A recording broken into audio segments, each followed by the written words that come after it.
4 berth with a toilet and shower. On the driver's side you'll find your 240 volt power inlet. The power cord provided is a 15 amp power lead which can only be used in caravan parks.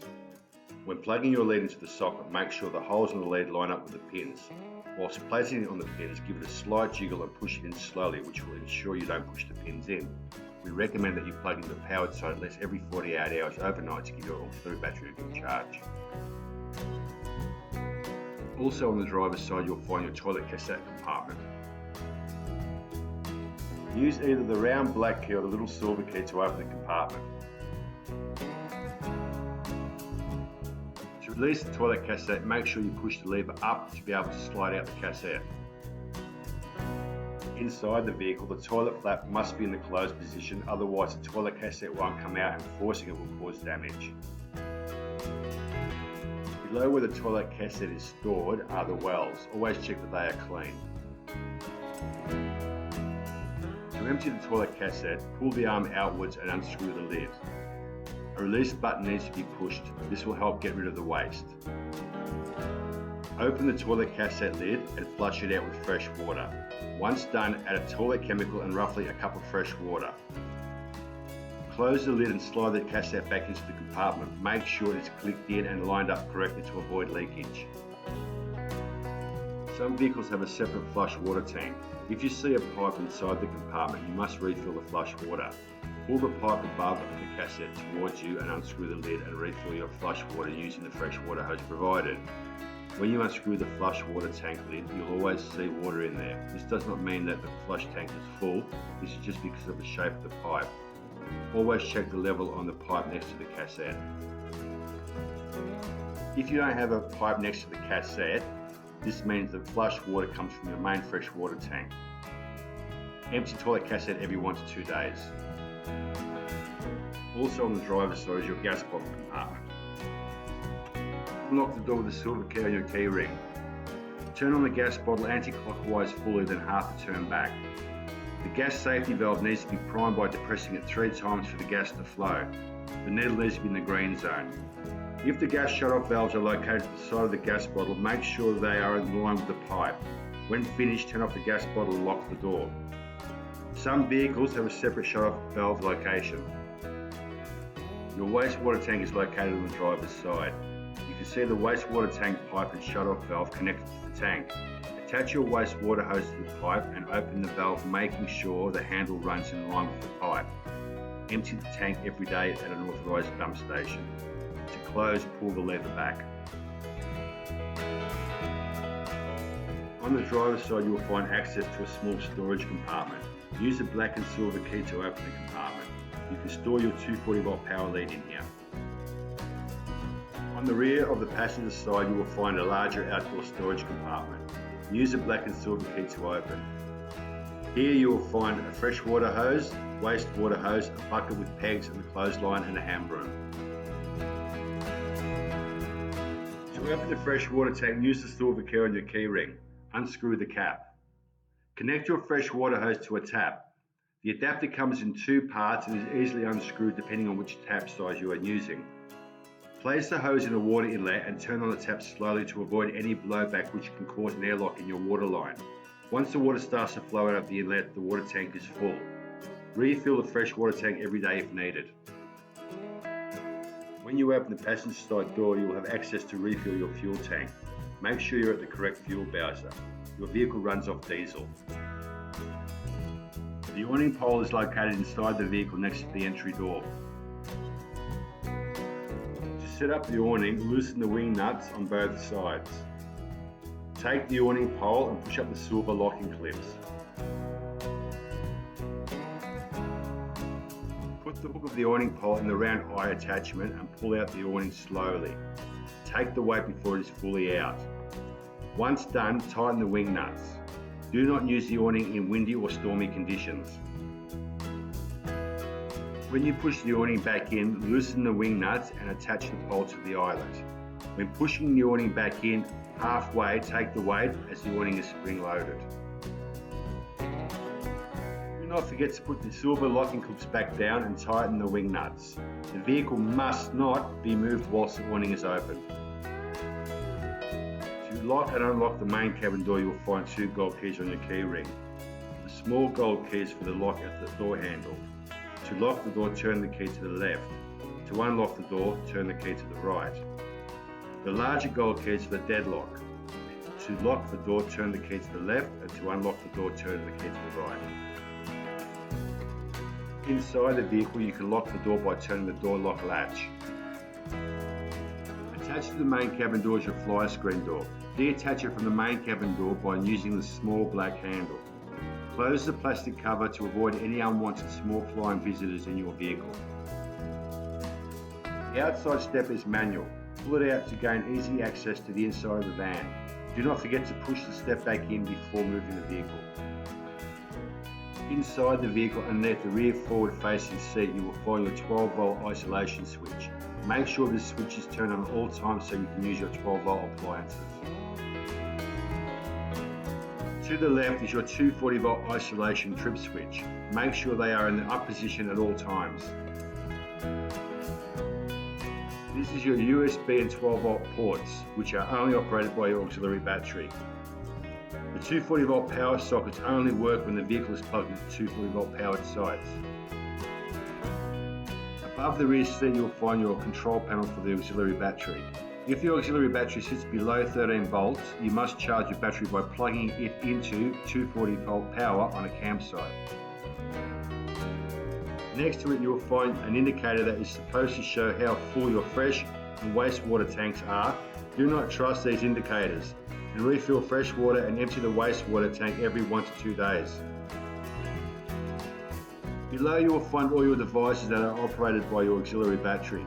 Make sure you turn on the range hood, media, lights, outside light, water heater, water pump and toilet flush if you want to use them. If you don't need them, make sure you turn them off. The fridge runs off the auxiliary battery. Some vehicles have an isolation switch and some are hardwired straight to the auxiliary battery. To open, pull the sensor handle up gently and pull the side of the door. The on-off dial is located here. Turn the fridge on and set the desired temperature. When going to sleep, turn the fridge down to a low setting for a good night's sleep. Make sure you do not overfill the fridge. To close the fridge, push firmly until you hear a click. If you want to use your hot water, make sure the gas bottle is turned on as the water is getting heated by the gas only. We have 2 different hot water services in our vehicles. If the outside cover on the rear of the driver's side looks like this, you have a Swift hot water service. Flick the hot water service switch to the down position. When the red light turns on, it means that your hot water service is working. Please wait up to 20 minutes for the hot water to get hot.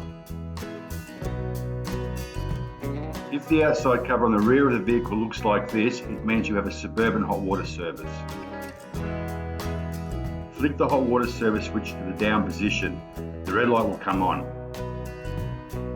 Once the red light goes off, it means the water is getting heated. Please wait for approximately 20 minutes for the water to get hot.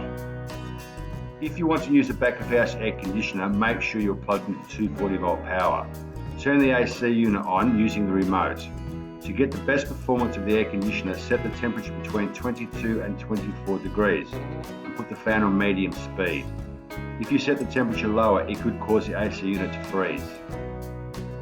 At the rear of the stove, there is a button that needs to be depressed by the stovetop lid. This is a safety feature that will allow the gas to flow.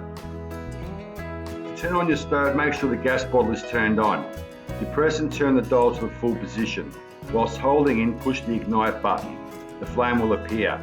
Keep the dial depressed for at least 3 seconds for the flame to stay alight. Then you can adjust the flame.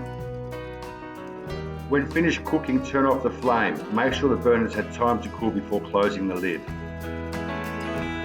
If the ignition button should fail, matches have been provided.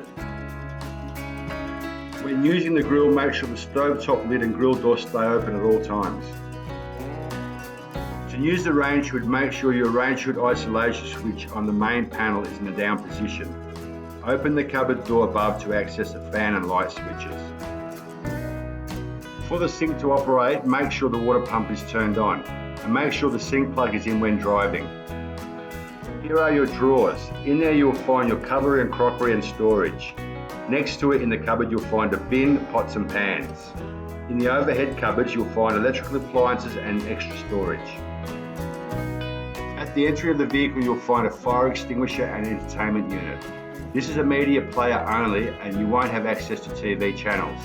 Make sure the media switch is in the down position to watch DVDs or files from a USB or hard drive.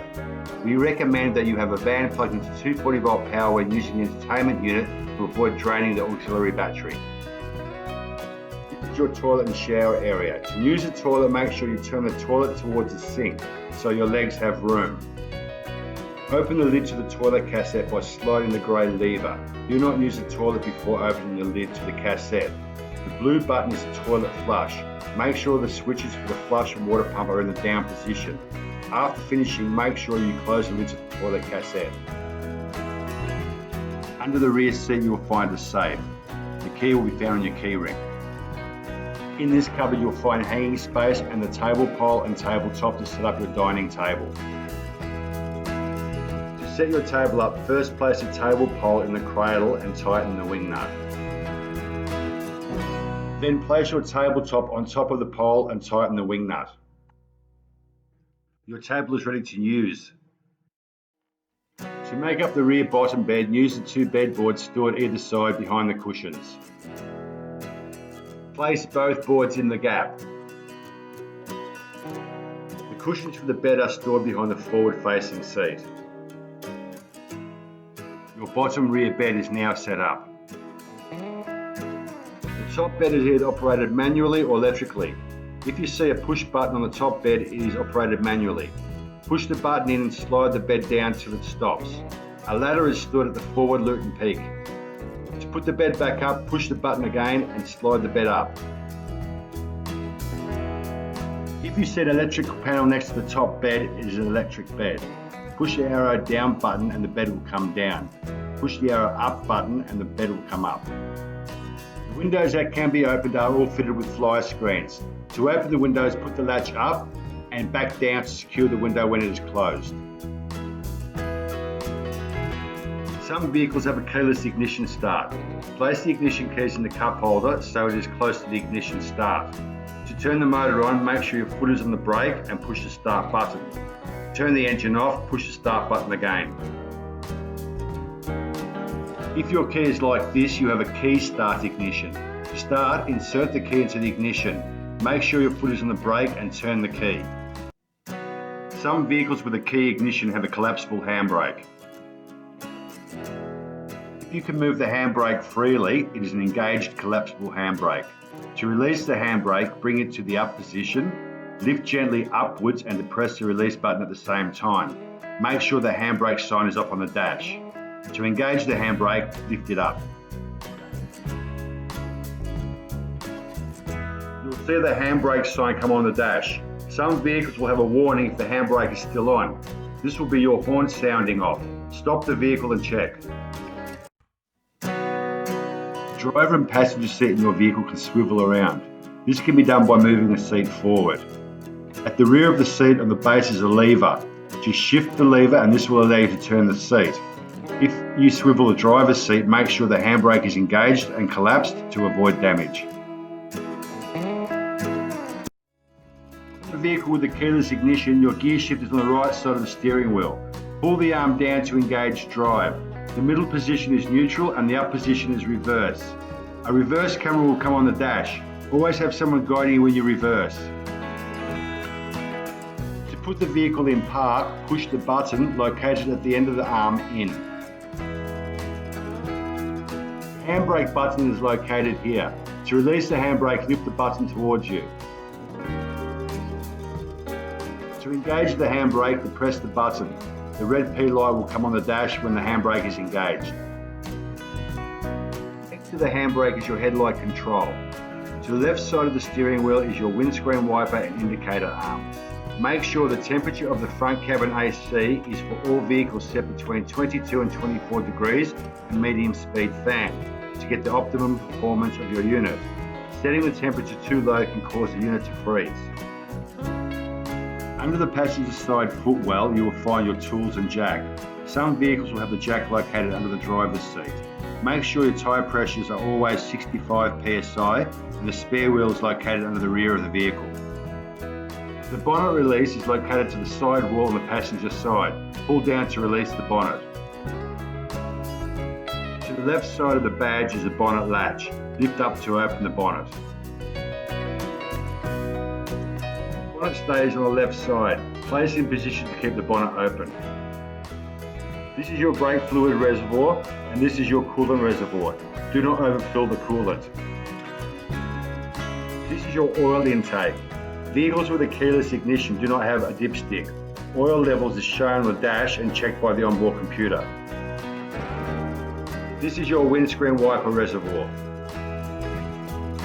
If you have to top up the oil, it is important that you do not overfill it to avoid a mechanical breakdown. Your vehicle is fitted with an in-vehicle tablet. The functions will be explained to you by your local host. On the windscreen, there is a decal indicating the maximum speed allowed to drive this vehicle and vehicle tracking information for your safety. Another windscreen decal is showing your vehicle height. Make sure you are aware of the height of your vehicle and avoid any low clearance bridges, car parks and gantries.